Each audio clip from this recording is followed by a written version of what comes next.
नमस्कार दोस्तों। भारत की न्याय जगत में एक युग का अंत हो गया है। अपने कार्यकाल के अंतिम दिन पूर्व chief justice of India B. R Gavai कई ऐसे मसलों पर बात की है जिसने न केवल न्यायपालिका को बल्कि पूरे देश को झकझोरा है। क्या उन्हें काम न कर पाने का मलाल है? क्या सच में उन पर सरकार का दबाव था? आज हम उनके उस बेबाक इंटरव्यू के हर पहलू को आपके सामने रखेंगे। गवई साहब ने साफ कहा है कि उन्हें कुछ चीजों का मलाल रहेगा जिन्हें वे अपने समय में अमली जामा नहीं पहना पाए, जैसे हेट स्पीच पर एक प्रभावी कानून। उन्होंने संसद से अपील की है कि इस पर तुरंत पहल की जाए। उन्होंने कॉलेजियम सिस्टम पर भी बात की और उन बदलावों की जरूरत बताई जो वे चाहते हैं। और हाँ, उनकी रिटायरमेंट के बाद की योजनाएं। उन्होंने सरकारी जिम्मेदारी लेने से साफ इनकार कर दिया है। हालांकि राजनीति में एंट्री को लेकर उन्होंने अभी भी पत्ते नहीं खोले हैं। याद है वो 6 अक्टूबर 2025 की घटना, जब वकील राकेश किशोर ने सुनवाई के दौरान उनकी तरफ जूता फेंकने की कोशिश की थी। इस पर सीजेआई गवई ने बड़ा खुलासा किया।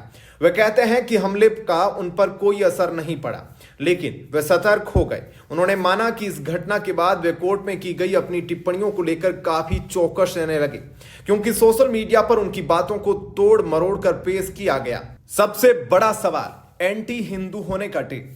पूर्व सीजेआई गवई ने इसे सीधे तौर पर गलत बताया। उन्होंने न्यायपालिका की निष्पक्षता पर एक अहम बात कही।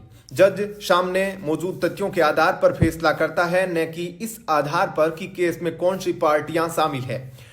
उन्होंने इस धारणा को भी तोड़ा कि जब तक आप सरकार के खिलाफ फैसला नहीं देते, आप निष्पक्ष जज नहीं हैं। यह गवई साहब का न्याय के प्रति स्पष्ट दृष्टिकोण है और न्यायपालिका में सरकारी दखल। गवई साहब ने इसे सीधे तौर से खारिज कर दिया। उन्होंने साफ कहा, मेरे कार्यकाल में न तो सरकार से किसी ने फोन किया, न किसी तरह का दबाव डाला गया। ट्रांसफर और नियुक्तियों में कोई हस्तक्षेप नहीं हुआ। यह न्यायपालिका की स्वतंत्रता पर एक अहम बयान है। अंत में उन्होंने पीएमएलए मामलों में जेल के बजाय जमानत दिए जाने पर भी जोर दिया। तो यह था पूर्व चीफ जस्टिस बी.आर. गवई का फेयरवेल संदेश। मलाल भी, दृढ़ता भी और न्याय के भविष्य की अपेक्षाएं भी। उन्होंने बुलडोजर जुडिशरी में भ्रष्टाचार जैसे कई मुद्दों पर अपनी राय रखी। उनका पूरा कार्यकाल एक खुली किताब की तरह रहा। आप इन बातों पर क्या सोचते हैं? हमें कमेंट में जरूर बताएं। वीडियो को लाइक करें और सब्सक्राइब करना न भूलें। मिलते हैं अगले वीडियो में। जय हिंद।